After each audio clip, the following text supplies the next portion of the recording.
So hey guys, ako si Angeline. Nag-aaral, nagvo-vlog at nagne-negosyo. Late upload na nga pala to. Ito nga pala yung birthday ni Kuya Rian. Ayan nga pala yung mga nangyari. Pumunta muna kami sa May Dali para bumili ng mga soft drink. Kung gusto nyo nga pala talaga makatipid sa mga bilihin guys, try nyo mamili sa May Dali. On the way na nga pala kami neto sa May Palengke guys. Yung palengke dyan malapit sa May Litex, tinatawag na Manggahan. Isa nga pala yan sa pinakamalaking palengke dyan guys. Tapos bagsak presyo pa. Nga pala si tatay, namili na siya ng bangus na iihawin. Ang galing nga pala niya ni Kuya guys. So nagbo-boneless siya. Tapos yan, nilinisan muna pala niya yung bangus. Hingi nga pala kami ng discount dyan guys kasi ang dami rin naming binili dyan. 26 years old na nga pala niyan si Kuya Rian guys, kaya napakarami niyang handa niya. Pahapon nga pala kami namili neto guys para hindi mainit sa may loob ng palengke. By the way guys, may mga kaka-open lang na business or may small business dyan, open po ako for collaboration and partnership. Mag-message lang kayo dito sa may Angeline's Vlog. Kumaan nga pala kami sa may bilian ng buko dahil gagawa sila ng buko salad. Ang laki nga pala ng palengke dyan guys, pero dyan kami lagi namimili kapag may mga birthday. Yung mga target bilhin guys, yan naman manok para lahat ng luto meron. Yung binibilan nga pala ni tatay guys, mga kilala niya yan at suki siya. Umiwalay na nga pala sa amin sila Kuya Rian para mabilis mabili yung ibang ingredients. At kami naman bumili ng ingredients para sa paggawa ng graham. Nakabili na nga pala si Kuya Rian ng ibang recados, lalo yung sa pangpansit, nakasalubong namin kami sila. Kami naman pumunta kami sa may bilian ng cake Goldilocks. Shoutout sa Goldilocks dyan, baka naman.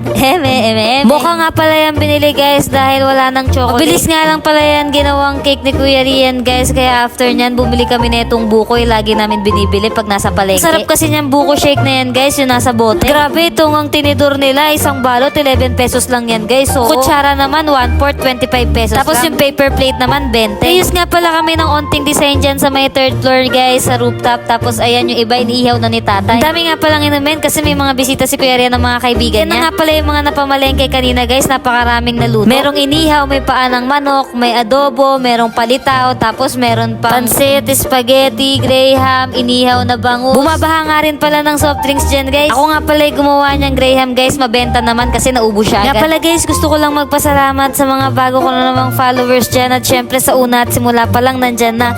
Grabe, hindi ko man kayo may isa-isa pero palagi ako nagpapasalamat sa inyo. Walang Angeline's Vlog kung wala kayo. Patuloy niyo sana akong suportahan sa mga bago ko na naman parating na content. Pagtapos nga pala mag-picture-picture ni Kuya Rian guys, kumain na kami dahil gutom na talaga. At sakto nga lang pala to sa hapunan. Yan na naman yung nangyari sa birthday ni Kuya Rian. Dito ko na tatapusin tong video na to. Thank you for watching. Bye!